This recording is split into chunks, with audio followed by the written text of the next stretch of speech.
Oh boy, there's a lot to unpack on this record, so let's get started. Selena Gomez at number 5, Hands to Myself, up from number 6 on this fancy playlist, April 3rd, 2016. No doubt you're familiar with this record. It is a standard. Even now, 3 years later, you hear it every now and then on Hits 1, XM's Hits 1. Let's go into the songwriters. At least a couple of the songwriters. This song's been through some major production too. Julia Michaels. Remember the song Issues? Uh-huh. I like the follow-up to Issues, Uh-huh, by Julia Michaels. One of her best. She was absolutely just sexy. Absolutely sexy on that record. One of the sexiest records I've ever heard. Uh-huh, by Julia Michaels. But more edgier than Issues 2 in a way. She co-wrote Miss Moving Out by Fifth Harmony. Anybody remember that song? Another person who contributed to this record, Justin Tranter. Justin Tranter. He was in a band about 10 years ago, but 2012 he signed a deal with Warner Chappell Music as a songwriter, and boy, he did not look back. Cake by the Ocean by Dance, or DNCE. He co-wrote it, co-wrote Centuries. Yes, the Dynamic Centuries by Fall Out Boy, which came out 2014. And I got Slumber Party by Britney Spears. He co-wrote that. That came out in 2016. And him and Julia Michaels, they combined, made a demo for Sorry by Justin Bieber, which was made a hit record by Justin Bieber. As a matter of fact, on that song, Sorry by Justin Bieber, they wrote it in 40 minutes. Of course, he added some lyrics of his own later on, but let's get back to Hands to Myself because this is quite a story. This is a multiple production endeavor. Julia Michaels set the ball rolling. She was in her car. She was singing. She was singing this hook. Can't keep my hands to myself. Just singing this hook. She put it on her cell phone, and later she played it, or she showed the song to Tranter, Justin Tranter, and another producer, another songwriter. His name Robin Fredrickson. He's part of a Swedish production team called Matt Man and Robin. But anyway, she told these two, she asked these two guys, is this stupid? Is this hook stupid?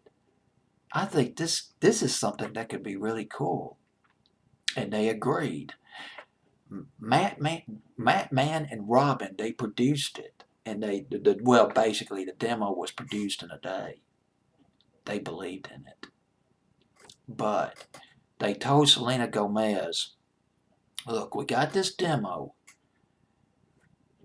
but how about if we send this demo to Max Martin so he can do some more vocal production on this record? Max Martin. I mean, we're talking. He's a Swedish producer. He is a big name in the business. One of his big success stories, his early success stories, he produced Britney Spears' Baby Hit Me One More Time, as long as producing songs by Backstreet Boys, NSYNC, and then on down into the second millennium. I mean, my goodness. But Selena Gomez was reluctant. Well, I don't know. But they sent it. They sent it, and he responded. Max Martin, he responded to them very soon. Soon afterward, over FaceTime, he said, man, this is the best thing I've heard in a year, or best thing I've heard this year. So here's what he did. He tweaked the pre-chorus of the record, and boy, he inserted some more vocal hooks into the last chorus of the record. Just made some tweaks. And it came out. It was a massive hit.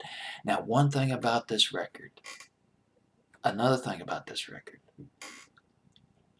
Julia Michaels said to Selena Gomez before all this happened, we need to make this song. How about making this song Prince-like? Sound like Prince. And Selena Gomez said, yeah, let's do it. Let's make it sound like Prince. Boy, she was up on it. And if you listen to the song, it does remind you, it is an echo of Prince. Prince hitting a little bit of his falsetto back in the day. I didn't even realize that until I did some research on this record. Julia Michaels also added a little thing. During the recording of the song, she banged a cup on the desk, which inspired that thumping beat, that well, I can't really emulate it here, but you probably know what I'm talking about. Well, the song is a hit. You know it was. And it's up to number 5 on my fancy playlist of April 3rd, 2016.